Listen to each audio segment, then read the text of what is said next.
Yung kapalo, dito nga tayo sa bilihan ng mga gulong. Dahil nga nagtantapon na si Violet, lagi tayo napaplat. Yan. Papalitan natin ng gulong niya, harap sa kalikod, kapalo yan.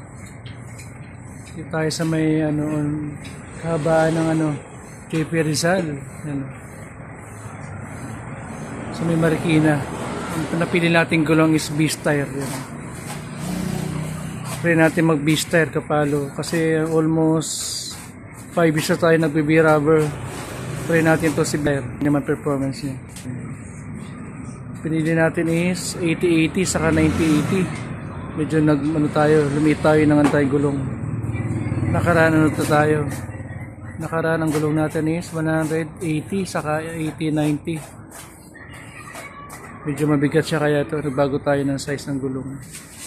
Nagano tayo 90-80 saka 80-80. Yan, binabakos na kapalo.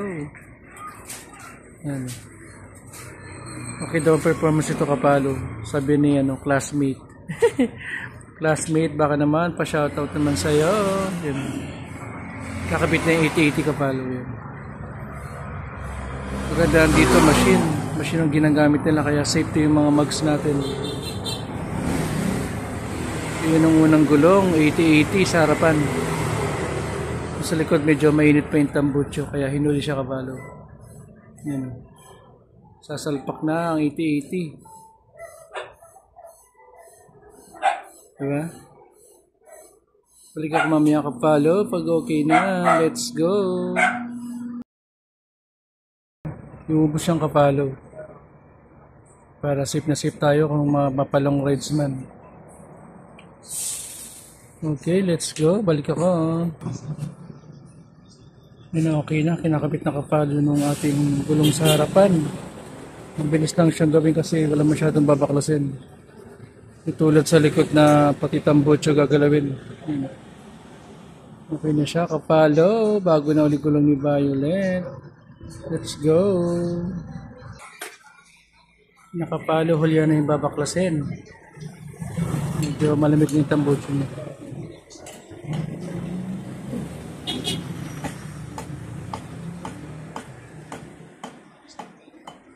Okay, bilis lang. Nakapalo, makapal pa naman yung brake niya. Brake shoe. Nakapal pa naman kaya bubugala siya ng ng hangin. Okay pa to. Medyo marami nga siya kapalo. Dahil nakaroon na araw. Okay, balik ako mamaya. Yan kaganda ng machine kapalo, walang kahirap-hirap, kukontrol mo na lang. Yan. Tulad dati mano-mano, ngayon may machine na. Walang kahirap-hirap ang pagtatanggal at pagkakabit ng gulong. Yan. Ito na nga mag-adjust. Tapos sasalpak mo lang ng ganyan.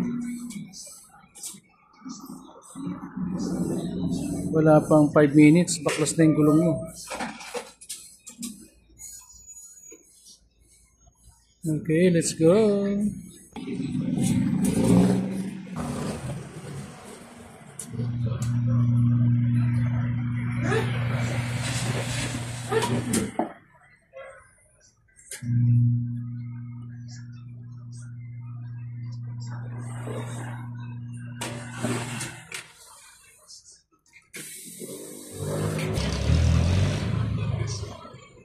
Yun, nilagyan na rin ng likod natin ng tire sealant para safety sa mga maliliit na butas, kapalo. Kakabit na rin yan maya-maya kapalo.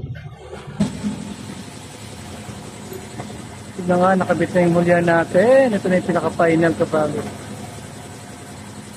Yung bago ng gulong si Violet. Okay, let's go! Pwede na tayo mag-long rides kapalo. Baka mag full time move it. Let's go, yun lang kapalo. Please follow my page, Kapalo Vlog. Let's go.